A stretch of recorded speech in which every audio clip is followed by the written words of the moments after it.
lucky ball. This is my lucky head cover. This was a gift from Utah Valley University. This is the Wolverine mascot here, but it keeps the club head nice and warm. You know, Governor, one of the questions I've got for you, wouldn't Curtis just make a wonderful governor? And where is the place for him in politics? Because he is awesome at this. As my wife would say, he was trained by the best. That's true too. So if I hang around him long enough, I think he'll be qualified to be governor. So we're on the number 10 hole. I am joined by our former governor, Gary R. Herbert, who this is his home course. And in fact, he's the mayor of Riverside Country Club. His graciousness and invitation, we are out here playing a little bit of golf and what we're calling a Chamber Chat Golf Edition. Couldn't pick a better morning. Ted Paulsen is with Lexicon. We're going to talk a little bit about his business today as we make our way through a few holes of golf. We're going to have a chamber conversation, an interview, and maybe a golf game will break out. Well, I'm interested in hearing about Ted, his business, what they're doing, what they like about Utah Valley, and how things are looking in the future. And also, I want to learn about his golf, because I've heard he's a really good golfer. Governor's up, then Ted, then me. All right. So, okay. Well, let's see if we can hit one. It is a little wet. I'm surprised they're letting us out.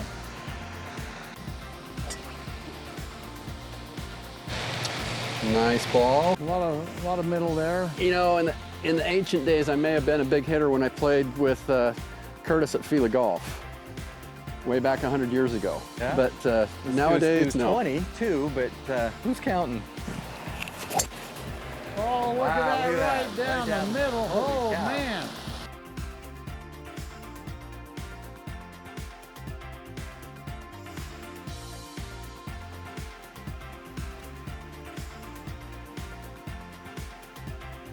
There you go. Let it be known that there's only one of the three of us on the green right now, Governor, and we'll have to take your shot. We'll have to putt from your ball. Hey, how long have you been in business?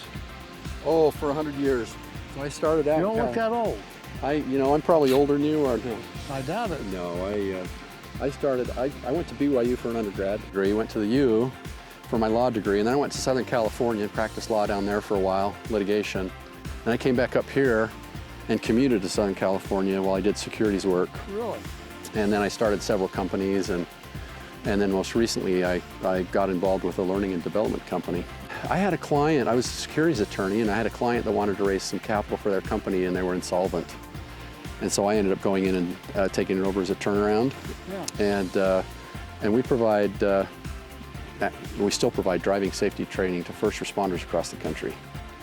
Teach them how to drive with lights and sirens on so they don't hurt themselves and other people. You know, that's the nice thing is you've got people who really care about other people.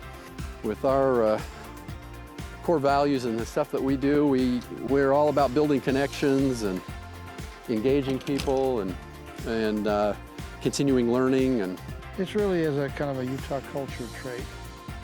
And probably no better place than Utah Valley where people really do know each other.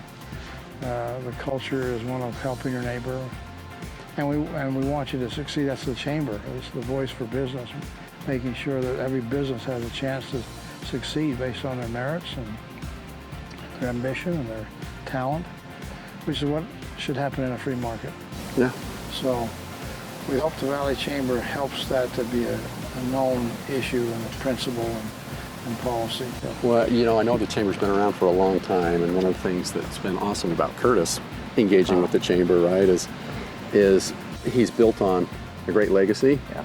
But the way that Curtis actually is, kudos to Curtis, right, for going out and really engaging and getting people involved and getting people to say, hey, you know what, the Chamber is our voice in the community. Yeah. And it gives us a louder voice. We participated in the Mental Health Conference, Emotional Prosperity Summit, which was awesome. Yeah. That was put on by the Chamber, and that's something where we got some great connections in actually for a voice for first responders and providing for mental health services for those guys. What we do here is good for all the communities, you know, in Utah Valley, and good for the state up and down the Wasatch Front and beyond. Well, I really applaud you for getting back engaged, right? I mean, you've got a lot of stuff you can do, but the fact that you'll come out, you'll support the Chamber, you work with the Chamber. You obviously were very smart fiscally with the state and set it on a great course that way. And kind of your legacy, right, is you understand fiscal responsibility. And that's something I think you passed on to Governor Cox. Live within your means. Don't spend more than you take in. Don't have irrational debt. Empower the private sector. Save for a rainy day. Those are the principles we all should abide by. I know you have to do it in your business life. We should be doing it in government, and we are in Utah, because emphasize that to our elected officials. Say, don't forget, that's what made us great. Pull it just a little bit. That's right. Take a big hop over those babies. Oh my gosh, look at that power fade. There you go, another great ball. Yeah. All right, It's we'll like the take pros. it. We'll take it. Getting ready for the senior We tour. don't. Listen, Governor. We don't want the chamber thinking that we play too much golf. Well, I won't think that about me.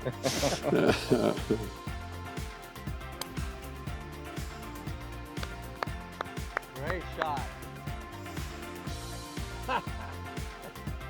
Just to show you can do it again. That's impressive.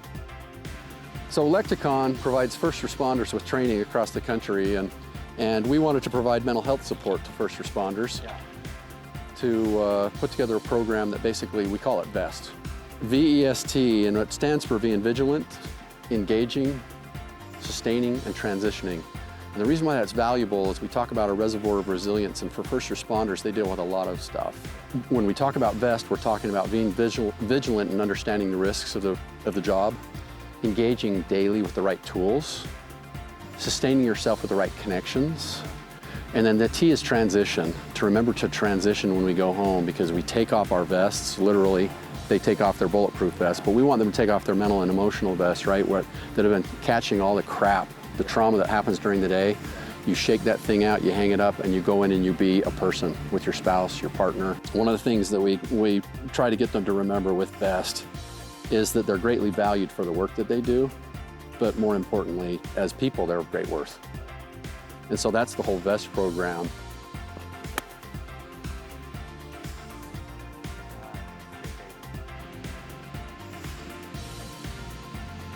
Look at this, look at this, look, oh! Oh, that would have been a decent bogey. That had a chance.